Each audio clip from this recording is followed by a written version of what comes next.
Hola chicos, ¿cómo están? Soy Daniela Cáceres, interna de medicina de séptimo año y yo les voy a hablar algunos temas de cirugía. El primer tema a tratar va a ser evaluación preoperatoria, el cual a mi parecer es un tema bien importante, sobre todo en nuestro rol como interno, ya que, muchas veces este tema no lo vamos a tener que estudiar previamente tal por una prueba o para nuestro pregrado de cirugía, pero sí vamos a tener que tener claro cómo enfrentar a este tipo de paciente, el paciente que se va a operar, y tener algunos conceptos bien claros, ¿ya? Durante la presentación veremos algunos conceptos generales sobre la evaluación preoperatoria, el riesgo quirúrgico y su clasificación. Hablaremos sobre la historia clínica y el examen físico y cómo abarcar algunas comorbilidades. También hablaremos sobre los exámenes complementarios y cuáles son las recomendaciones según la evidencia para realizar estos exámenes. Luego hablaremos sobre cuándo debo suspender o mantener algún medicamento que el paciente utilizaba previo a su cirugía, quizás por alguna enfermedad crónica o cualquier situación. Y por último veremos algunas consideraciones preoperatorias, como por ejemplo cuándo derivar al anestesiólogo y los tiempos del ayuno. A modo de introducción, les tengo que tener claro que toda intervención quirúrgica implica una agresión a la corporalidad del paciente, aun cuando la finalidad de esta va a ser generar un bien mayor. La forma en que el paciente responde a esta intervención está determinada principalmente por su reserva funcional previa a la cirugía y las condiciones de la intervención. Por eso es importante realizar siempre esta evaluación preoperatoria, ya que sí vamos a tener claro cuál va a ser más o menos esta reserva funcional del paciente y cómo vamos a clasificarlo para poder enfrentarnos a él en caso de que se presente alguna complicación o tener bien claro a qué paciente es el que nos estamos enfrentando. ¿Ya? Entonces, para determinar el riesgo quirúrgico lo hacemos para obtener información para que el cirujano pueda decidir si el paciente se puede o no someter a la intervención. También queremos tener la información clara para poder entregársela al paciente y de que éste también pueda decidir y tener claro cuáles son los riesgos de la cirugía. Y por último, mantener una comunicación transversal con todo el equipo y que todos sepamos bien a qué nos estamos enfrentando. El primer concepto que quiero que tengan bien claro es el concepto de cuál es el periodo preoperatorio. Este periodo es el que inicia cuando el cirujano propone al paciente realizar la intervención quirúrgica como tratamiento a una determinada patología hasta el momento que éste se lleva a cabo. Durante este periodo es el que vamos a realizar la evaluación preoperatoria del paciente con el fin de determinar el riesgo quirúrgico de este y si este es apto o no para la cirugía. Los pilares fundamentales de esta evaluación preoperatoria va a ser la anamnesis clínica y el examen físico, los cuales vamos a tener que hacerlo de forma muy minuciosa y muchas veces solamente con esta información ya vamos a tener claro más o menos a qué paciente es el que nos estamos enfrentando. En algunas oportunidades, cuando el paciente presenta alguna patología o encontramos algún hallazgo que nos llame la atención, va a ser necesario realizar más estudios y aquí es cuando vamos a realizar los exámenes complementarios, que pueden ser tanto de laboratorio o exámenes de imágenes, los cuales nos van a ayudar a darnos más información para poder categorizar al paciente y saber cuál va a ser su riesgo quirúrgico. ¿Ya? Pero como bien dicho, estos son exámenes complementarios y muchas veces nos los vamos a tener que realizar, ya que al vernos enfrentado a un paciente que según anamnesis y examen físico es un paciente sano, no va a ser necesario realizarlo. Con toda esta información, el cirujano puede determinar la clasificación de riesgo quirúrgico del paciente y si los beneficios de la intervención quirúrgica superan los riesgos, ¿ya? En cuanto a riesgo quirúrgico, este va a ser la probabilidad de mortalidad preoperatoria que va a tener el paciente y va a estar dada tanto por su capacidad funcional, que va a estar señalado como la forma en que un paciente responderá a una intervención quirúrgica y se relaciona con la adaptación de los distintos sistemas del organismo a la de un aumento de la demanda fisiológica por la cirugía. Por lo tanto, si un paciente tiene una buena capacidad funcional, puede responder positivamente al estrés que este conlleva y es lo que va a condicionar a que se presenten nuevas complicaciones luego de la intervención. Ya está tardada más que nada por la edad y las comorbilidades del paciente y también entra en juego las características de la intervención, ya que vamos a estar en un contexto distinto, si es que va a ser una cirugía más o menos invasiva en cuanto a los planos en que vamos a trabajar, si es que es una cirugía electiva o una cirugía de urgencia, y también la técnica quirúrgica que utilicemos, si es que es laparoscópica o técnica abierta, por ejemplo. Ya en cuanto al riesgo quirúrgico estimado de Mace, este se refiere a que según la cirugía, cuál es el riesgo de infarto o muerte de origen cardiovascular que va a tener el paciente los 30 días post la intervención, ¿ya? Entonces, según esto, diferentes cirugías se catalogan según alto, intermedio, bajo riesgo, ¿ya? Así es, cuando escuchemos este concepto de cirugía de alto, intermedio, bajo riesgo, se refiere a esto. Y bueno, aquí en el cuadrito sale especificado cuáles son de ellas, para que lo revisen después, ¿ya? Y bueno, y luego con toda la información que tenemos, tanto del examen físico, la amnesis y los exámenes complementarios, vamos a poder utilizar cualquiera de estas tablas para poder catalogar al paciente según su riesgo quirúrgico. La más utilizada es la ASA, la cual también se utiliza mucho en anestesia, pero después se empezó a utilizar también en cirugía. También tenemos otras que son la PACH y la POSUM, que se utilizan en otros contextos como de mayor gravedad. Pero la que veremos ahora va a ser la ASA, para que la tengan claro, ya que sí, quizás la van a ver más en anestesia, pero es importante que tengan claro el concepto, ¿ya? Entonces, esta clasificación va a determinar el riesgo de muerte y mortalidad por procedimiento quirúrgico del paciente, además de entregar una orientación sobre qué tan exhaustivo o no debe ser el estudio preoperatorio, ¿ya? La clasificación ASA categoriza al paciente en 1, 2, 3, 4, 5, y si es que se da en un contexto de urgencia, se le coloca la letra E al lado. Y como acá sale, pacientes ASA 1 son pacientes sanos, y según el número se le asigna cierta característica del paciente, ¿ya? Así que, bueno, ustedes, para que vean esto después, lo revisen bien y tengan bien claro que esta es la que más se ocupa, y puedan ver cuáles son las patologías que están asociadas a ella, ¿ya? Entonces, como dije anteriormente, un pilar importante sobre la evaluación preoperatoria que tenemos que tener muy claro va a ser la historia clínica, ¿ya? Nosotros, cuando nos veamos enfrentados a algún paciente, tanto en el POLI como en la urgencia o en sala, siempre vamos a tener que realizar una buena anamnesis al paciente, una anamnesis próxima, para poder saber bien sobre la patología que está quejando y poder llegar a una hipótesis diagnóstica, ¿ya? Pero una vez que ya tenemos esto, es importante también recabar ciertos datos de la historia clínica que son muy importantes, ya que nos van a ayudar a determinar este riesgo quirúrgico que es el que hablábamos recientemente. Entonces va a ser importante, como dice aquí, poder detectar mediante la historia clínica los principales factores de riesgo asociados a los antecedentes del paciente, ¿ya? En primer lugar, es muy claro tener en consideración cuál es la edad del paciente, ya que, bueno, es sencillo de saber que a mayor edad va a haber obviamente un mayor riesgo quirúrgico, ya que se pierde esta capacidad funcional que hablábamos anteriormente. Hay una edad límite para realizar alguna cirugía, ningún paciente por su edad no va a tener la oportunidad de someterse a alguna cirugía, pero sí hay que tener claro que a mayor edad el paciente va a estar en un mayor riesgo, y hay que tenerlo en consideración, ¿ya? También tenemos que ver sus comorbilidades, indagar bien en esto. Más adelante vamos a ver cuáles son las medidas que hay que tomar según las comorbilidades más comunes que pueden presentar los pacientes, pero siempre hay que preguntar e indagar bien sobre este tema. También es importante saber ¿cuál es el ejercicio físico que practica el paciente? A esto me refiero que si el paciente es un paciente sedentario o un paciente activo, que igual nos va a dar una ayuda a saber cómo puede el paciente responder a la cirugía, ya que el estrés inflamatorio que se produce durante la cirugía se va a traducir en un aumento de la demanda de oxígeno, y en consecuencia de esto un aumento de la demanda cardíaca.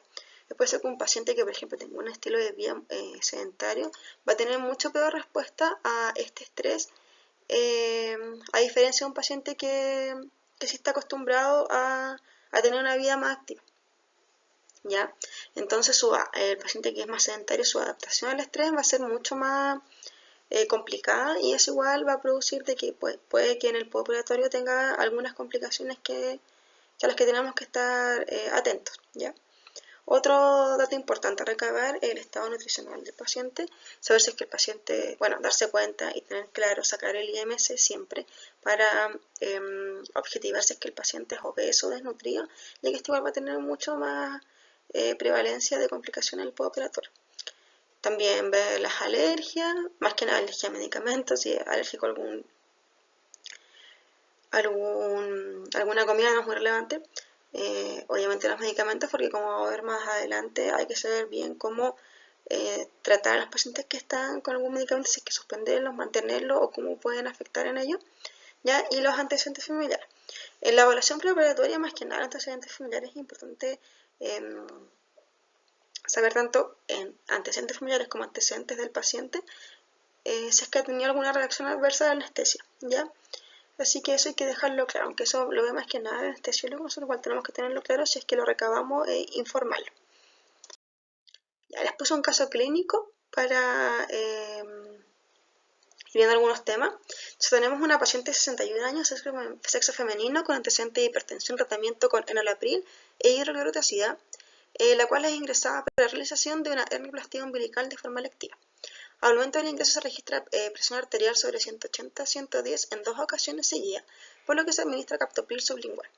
Durante el episodio la paciente refiere no tomar sus medicamentos con regularidad y que además en las últimas semanas decidió no tomarlo ya que le pueden influir la cirugía. ¿Ya? ¿Cuál es la conducta en cuanto a la cirugía? Luego de estabilizar a la paciente.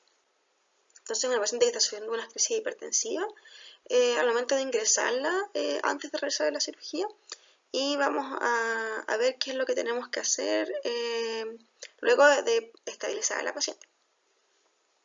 Entonces, en primer lugar, mantener farmacológicamente sus presiones alrededor de 140-190 para poder realizar la cirugía lo antes posible. Posponer la cirugía, dar de alta a la paciente obviamente y realizar una interconsulta en medicina interna para control ambulatorio de la presión arterial. C. Agregar su tratamiento farmacológico, o sea, el tratamiento farmacológico antes de la cirugía. Las indicaciones médicas para su presión arterial que no fueron tomadas por la paciente antes de esto. Y explicar a la paciente que al ser una cirugía electiva es preferible no realizarla ya que es una paciente de alto riesgo. O sea, una paciente que como su cirugía no es de riesgo vital, no realizarla nunca más y que se quede con eso ya que va a ser mayor el riesgo de hacer la cirugía que no. Ya. Entonces, voy a dar unos segunditos para que lean y vean la respuesta. Ya. Entonces, la respuesta correcta es posponer cirugía y realizar interconsulta de medicina interna para control ambulatorio de presión arterial. Ya. Si tenemos una paciente que durante su evaluación preoperatoria presenta una crisis hipertensiva, obviamente hay que estabilizarla en su momento, pero luego de estabilizarla lo mejor sería posponer la cirugía por lo menos unas 3 o 4 semanas luego de que ya haya logrado estabilizar sus presiones, ¿ya? Entonces para esto es necesario mandarla con su médico tratante o a medicina interna para que logren regularizar estas presiones y luego que ya estén estables, se mantengan en el tiempo, programar de nuevo la cirugía, ¿ya? Acá abajo le dejé este paper donde saqué su información para que si es que lo quieren leer, ya que sale bien explicado como qué otras cosas más se pueden hacer y ya que muchas veces nos hemos enfrentado a un paciente así, sobre todo en nuestro ambiente donde hay muchos pacientes crónicos que tienen hipertensión y que se tienen que someter a una cirugía. Y entonces, como le comenté anteriormente, la historia clínica es muy importante recabar las comorbilidades del paciente y según esto, igual tomar algunas medidas. Ya. Por ejemplo, el paciente que es hipertenso va a ser necesario dejarlo siempre con dieta hiposódica previa a la intervención y como les dije también, posponer la cirugía por lo menos unas 3 o 4 semanas luego que se haya estabilizado las presiones si es que presenta crisis hipertensiva. ¿Ya? En el paciente diabético, este paciente va a tener un mayor riesgo de sufrir lesiones cardiovasculares e infecciones en el postoperatorio, por lo tanto es importante mantener un control glicémico estricto previo a la cirugía y siempre consignar en la ficha clínica si es que el paciente ya tenía un daño micro o macrovascular, ¿ya? Y bueno, obviamente tener siempre la hemoglobina glicosilada por lo menos de los últimos 3 meses. Según lo establecido por la NICE, la glicemia perioperatoria debe ser por lo menos entre 140 y 180 gramos por decilitro, ¿ya? Para tenerlo en cuenta. En el paciente que tiene enfermedades respiratorias, estas enfermedades aumentan el riesgo de sufrir una complicación respiratoria y por lo tanto se recomienda tener kinesiología respiratoria, tratar al paciente con broncodilatadores si es necesario, corticoides si es que es asmático y obviamente cesar el hábito tabáquico en los meses anteriores de la cirugía. En pacientes con enfermedades cardiovasculares, estos, como vimos anteriormente, van a tener una peor adaptación al estrés anestésico quirúrgico, por lo tanto es muy importante evaluar su capacidad funcional y claramente postergar la intervención si es que el paciente ha tenido un infarto reciente o está sufriendo alguna isquemia en este momento. En los pacientes con enfermedad renal crónica, ellos principalmente van a tener algún desbalance ácido-base y de electrolito, anemia, hipertensión, alteración de la coagulación. Por lo tanto, son más propensos a tener alguna falla renal aguda o complicaciones sistémicas en el postoperatorio. Quizás no para evitar esto, pero para tenerlo en cuenta se le podría hacer dar hidratación isotónica previa a la cirugía y también si es que ya un paciente con una enfermedad renal muy avanzada, ponerlo en diálisis antes de la cirugía y también posterior a esta. ¿Ya? Y también pacientes con patología hepática, que igual es muy prevalente en nuestra sociedad, quiere decir con pacientes con antecedentes de úlcera gástrica, por ejemplo, tienen un mayor riesgo de presentar hemorragia digestiva alta, ya que el mismo hecho de someterse a la cirugía y estar hospitalizado va a suponer un estrés extra para el paciente que puede condicionarlo, sobre todo si es que tiene ya este antecedente. ¿Ya? Y aparte también por el uso de AINES que se da previo a la cirugía. ¿Ya? Entonces es muy importante realizar protección gástrica farmacológica en el postoperatorio, puede ser con ranitidina, omeprazol, ¿ya? Y bueno, acá hay una tablita donde describe en qué caso se recomienda realizar protección gástrica. ¿Ya? Luego de realizar la historia clínica vamos a realizar el examen físico, el cual debe ser un examen físico general y luego por sistema. Debe ser bien completo y bueno, tenemos que asegurarnos sobre todo que el paciente esté muy dinámicamente estable. Nunca se nos debe olvidar examinar sus signos vitales, ver la talla, peso y IMC del paciente. Y en el caso de que estemos en el contexto de una cirugía de urgencia, no vamos a tener el mismo tiempo para poder evaluar también minuciosamente al paciente, ya que aquí lo importante es preservar la vida de él. Pero sí va a ser importante realizar por lo menos lo básico y tener claro cómo se encuentra el paciente en ese sentido, ¿ya? Entonces, dentro del examen físico a modo general, vamos a tener el sistema, vamos a tener que evaluar el sistema respiratorio y el sistema cardiovascular, ¿ya? En cuanto al sistema cardiovascular, obviamente realizar auscultación y todo eso, pero es importante que no se nos pueda pasar ningún soplo, y en el caso de que haya algún ruido cardíaco normal, sugerente a alguna patología cardíaca, va a ser necesario estudiarlo antes de la cirugía, ¿ya? Realizar algún electrocardiograma o un ecocardiograma de ser necesario. Ya lo mismo con el paciente que tiene algún ruido anormal en su examen respiratorio o algo que nos pueda hacer pensar en alguna patología, tomar alguna radiografía o hacer una espirometría si es que lo requiere. Luego también tenemos que examinar el sistema gastrointestinal, fijarnos si el paciente tiene alguna masa, y muy importante igual que nunca se nos pase evaluar cicatrices que puede tener el paciente en la zona abdominal, ya que estas nos pueden dar información sobre cirugías que puede haber tenido el paciente antes que no nos haya comentado, y esto es muy importante por el enfoque quirúrgico que vamos a dar al paciente, ya que, como bien saben ustedes, cuando nosotros realizamos una cirugía y nos metemos, por ejemplo, en el interior del abdomen, después de esto pueden quedar adherencias entre órganos, los cuales van a hacer que la anatomía que en un principio tenía el paciente va a ser mucho más, muy diferente a la que tenía originalmente, lo cual va a hacer de que las cirugías previas quizás sean más complicadas, ya que la estructura anatómica no va a ser la misma. Entonces, bueno, siempre tener eso en consideración para ver a qué nos estamos enfrentando antes de someternos a la cirugía. Y también muy importante que cuando evaluemos el sistema gastrointestinal, buscar estigmas de daño hepático crónico, ya que este va a ser un paciente que sí va a estar en un mayor riesgo y que quizá haya que someterlo a algún otro examen.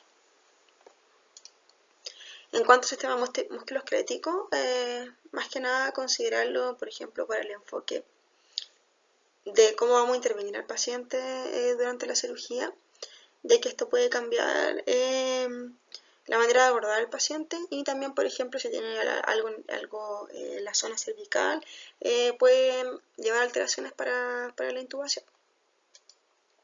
Y por último, siempre examinar el sistema tegumentario y ver si el paciente tiene alguna infección o algo que nos haga cambiar el enfoque quirúrgico o dónde vamos a hacer la intervención quirúrgica.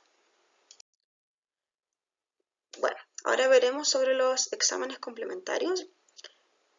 Como dije anteriormente, estos son exámenes complementarios, o sea, no siempre hay que realizarlo, a veces basta con la historia y el examen físico para obtener la información necesaria sobre el paciente. Muchas veces y en muchos hospitales, y es algo que está ampliamente difundido, es el tema de realizar exámenes de rutina. A veces hay pacientes sanos que se realizan muchos exámenes de rutina y quizás no son necesarios. En algunas partes van a escuchar hablar sobre el término de Hugo. En Curicó, donde dice mi internado, en todo caso no lo escuché, pero sí lo escuché en otras partes, que se refiere a H de hemograma, U de exámenes renales, G de glicemia y O de orina, los cuales son como los exámenes básicos que se le realizan a todos los pacientes. Pero en realidad hay pacientes que son sanos y que no necesitan de exámenes, entonces quiero que veamos cuál es la evidencia que hay sobre esto y quizá en algún momento al doctor decirle, doctor, quizás a este paciente no le deberíamos hacer este examen porque es un paciente sano. Y así igual ahorramos el dinero y el gasto que esto significa realizar todos estos exámenes a todos los pacientes. ¿Ya? Entonces, en primer lugar vamos a ver el grupo sanguíneo y RH. Este examen se realiza casi siempre o se debería realizar en las cirugías que son cirugías mayores, pero por ejemplo en cirugías menores quizás no sea tan necesario realizarlo, ya que esto nos va a servir más que nada porque el paciente, si es que tiene una hemorragia muy importante, vamos a tener este examen ya listo para poder realizar alguna transfusión. Pero quizás en una cirugía donde no tengamos un riesgo de hemorragia, si una cirugía menor, no va a ser necesario pedir. ¿Ya? En cuanto al hemograma, bueno, a mayores de 65 años sí hay que pedirlo sí o sí a todos, pero hay que tener bien claro que vamos a tener el hemograma y vamos a tener el perfil hemático, ¿ya? Vamos a tener la hemoglobina y bueno, en pacientes que tengan una historia sugerente a síntomas de anemia crónica, alguna patología de base que podría dar algún sangrado, que sean anémicos o que tengan un riesgo importante de hemorragia en su cirugía, si a esos pacientes va a ser necesario pedirle el perfil hematológico o el hemograma. Pero en pacientes que en su historia no nos da información sobre esto, en realidad no va a ser necesario. Al igual que con el tema de la línea blanca y las plaquetas, tampoco son exámenes necesarios realizar a todos los pacientes. Y lo que sí las plaquetas hay que tenerlas claro que cuando el paciente se somete a alguna anestesia espinal, sí hay ciertos rangos en que no se permite realizar, rangos de plaquetas que cuando están muy bajas no se permiten realizar anestesia, pero si no es así, en realidad no es necesario pedirlo, ¿ya? Cuanto a exámenes renales y electrolitos, estos exámenes se van a pedir más que nada en pacientes que van a ser hipertensos, diabéticos, que tengan alguna enfermedad renal, adrenal o hipoficiaria, ¿ya? O a pacientes que son usuarios de dioxina diurético. Si el paciente no tiene alguna de estas patologías, en realidad no es necesario pedirlo. Las pruebas de coagulación se piden solamente cuando los pacientes tienen antecedentes personales, familiares o algún signo sugerente en el examen físico que nos haga pensar que hay una alteración hemorrágica. Por ejemplo, el paciente tiene epistaxis recurrente,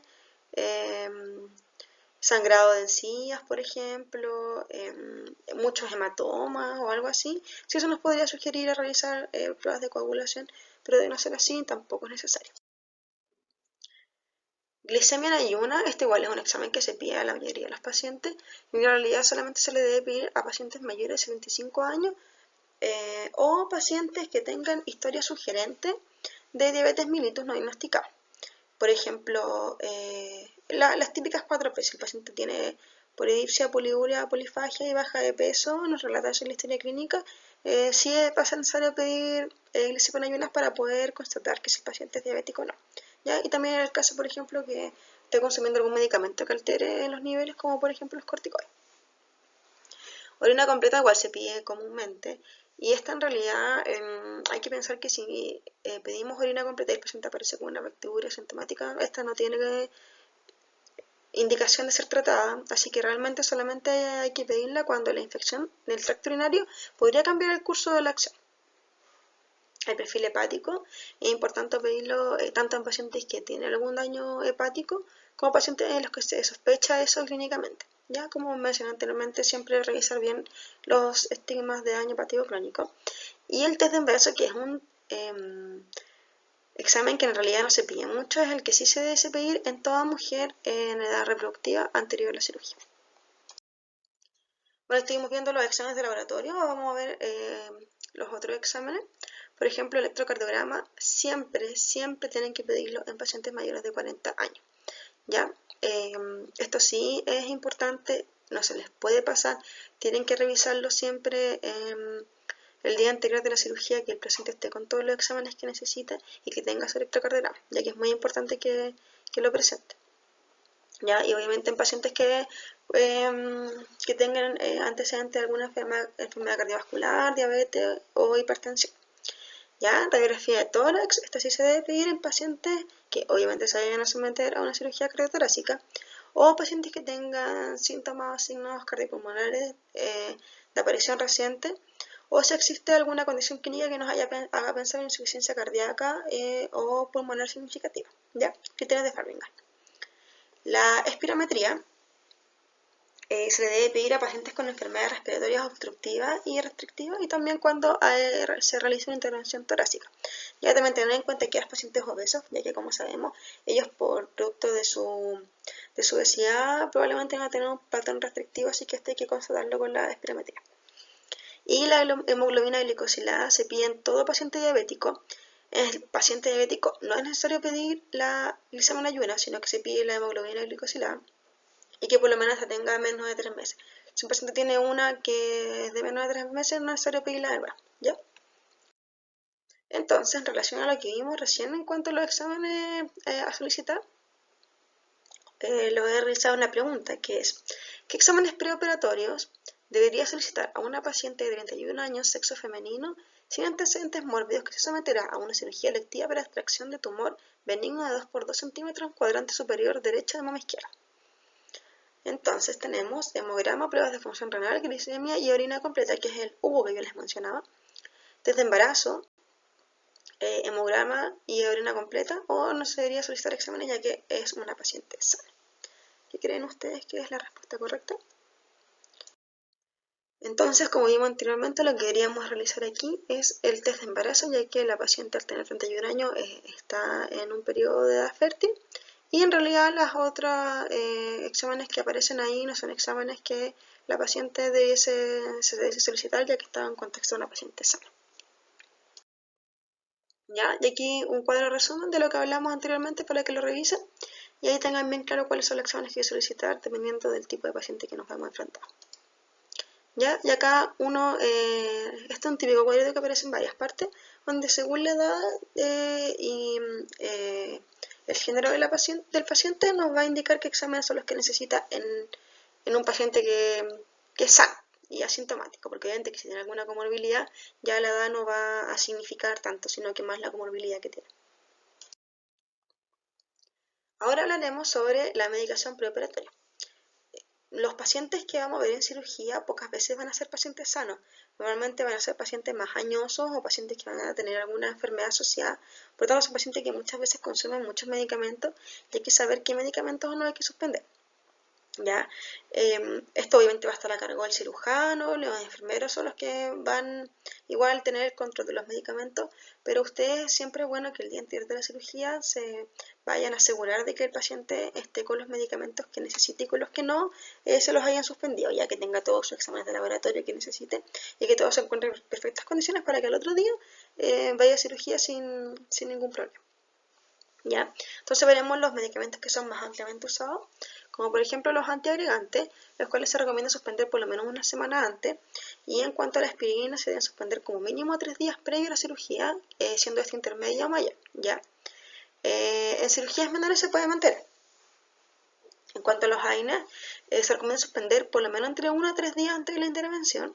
Esto igual va a depender según la vida media del fármaco y más que nada es por la acción antiagregante que tienen los AINES.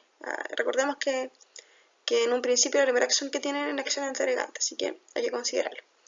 ¿Ya? En cuanto a los anticoagulantes, esto es muy importante porque muchos pacientes que van a someter cirugía van a estar con anticoagulantes. Es importante que estos sean suspendidos cuando corresponde, ya que si no el paciente puede que pierda la cirugía, se tenga que posponer y eso obviamente va a suponer un problema importante para él. ¿Ya? Así que siempre asegurarse de que estos están suspendidos en el momento correcto. ¿Ya? Vamos a tener los anticoagulantes orales, la warfarina, que en verdad no se ocupa mucho, pero igual hay que saber que se suspende 5 días antes. Y en el senocumarol, que es más utilizado en nuestra población, se suspende 2 a 3 días antes. ¿Ya? El tema es que los pacientes que están con anticoagulación están con anticoagulación por algo y no se les puede dejar con nada. Entonces lo que se hace es hacer un traslape con heparina, dependiendo de la función renal del paciente. Si el paciente tiene una buena función renal, se puede dejar con una heparina de bajo peso molecular, si no, se deja con una heparina no fraccionada. ¿Ya? Este se debe suspender sí o sí 12 horas antes. Así que el día anterior que el paciente se opere, ustedes asegúrense de que este se suspenda, ¿ya? Y así se va a agarrar quizás más de algún problema. Ya en cuanto a los antihipertensivos, deben ser mantenidos o ser tomados el mismo día de la cirugía. Lo único que se recomienda es suspender el mismo día de la cirugía las amiloidosis IECA grado 2 y diuréticos, ya que estos pueden producir hipotensión perioperatoria, y los betabloqueadores no deben ser suspendidos. En cuanto a los hipoglicemiantes orales y a la insulina, los hipoglicemiantes orales sí se deben suspender. La insulina no se debe suspender, ¿ya? Ahora, si es un paciente de diabetes tipo 1, se debe dejar tal cual la dosis. Si no, se mantiene en la mañana y la dosis de vespertina se reduce en un 25-50%. ¿Ya? Y en cuanto a los anticonceptivos o la terapia de reemplazo hormonal, que en realidad a veces no nos preocupamos mucho de esto, hay que decirle al paciente que tiene que suspenderlo por lo menos un mes antes de la cirugía, ya que como sabemos puede traer riesgo de un riesgo tromboembólico mayor. Y en cuanto al ayuno preoperatorio, hay que saber que alimentos sólidos, por lo menos 8 horas, mínimo 8 horas, leche materna, que esto más que nada en niños, se deben suspender a las 4 horas, y agua 2 horas. Ya, así que es importante tener claro esto, ya que hay veces que pacientes le van a preguntar, no es bueno que el paciente esté más de ese tiempo sin comer, ya sobre todo pacientes diabéticos, ya que pueden caer en hipoglicemia, con 8 horas es suficiente. Si tienen que asegurarse y, por ejemplo, ir el día anterior de la cirugía a decir al paciente, recuerde que no puede comer nada desde ciertas horas, es importante, ¿ya? Y también si el paciente, por ejemplo, le dijo que tenía sed y tomó agua, tener claro que con 2 horas es suficiente, ya no es necesario esperar 8 horas más después de la cirugía.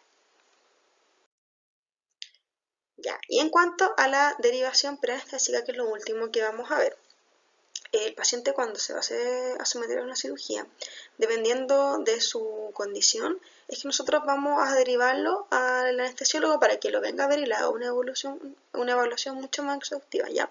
Pero no vamos a mandar al anestesiólogo a todos los pacientes que tenemos, sino que solamente a los pacientes que nosotros consideremos que va a ser necesario, ¿ya? Y acá están las indicaciones de cuándo nosotros, antes de la cirugía, debemos enviar una interconsulta preanestésica para que el anestesiólogo venga a ver al paciente. Que va a ser, por ejemplo, cuando el paciente tenga un alto riesgo quirúrgico, que va a ser en esas patologías, y cuando sea más mayor al 5%, que es lo que vimos anteriormente. Cuando nosotros notemos que hay una dificultad previsible para intubar, y pacientes con antecedentes personales o familiares de reacción adversa a anestesia, que es lo que dije, tienen que preguntar siempre en la historia clínica, como por ejemplo una hipertermia maligna, ¿ya? Así que tenerlo claro, porque puede ser que al cirujano se le pueda pasar esto. Nosotros recomendarles siempre que sea bueno enviar una interconsulta para poder que el paciente sea evaluado de una mejor forma y ver si tiene el pase operatorio o no. Aquí está la bibliografía utilizada. Y bueno, chicos, espero que les haya gustado la presentación. Como les dije, esto es un tema que en realidad es bien relevante para el interno, ya que son ustedes los que muchas veces van a tener que realizar el resumen del paciente, con una detallada historia clínica, es importante que muchas cosas no se le pasen, y también que durante las indicaciones tener claro por qué estábamos haciendo ciertas cosas o no, y cuándo suspender o no otra, otras cosas, como por ejemplo los medicamentos, alguna indicación. ¿Ya? Espero que les haya servido y eso, que estén súper.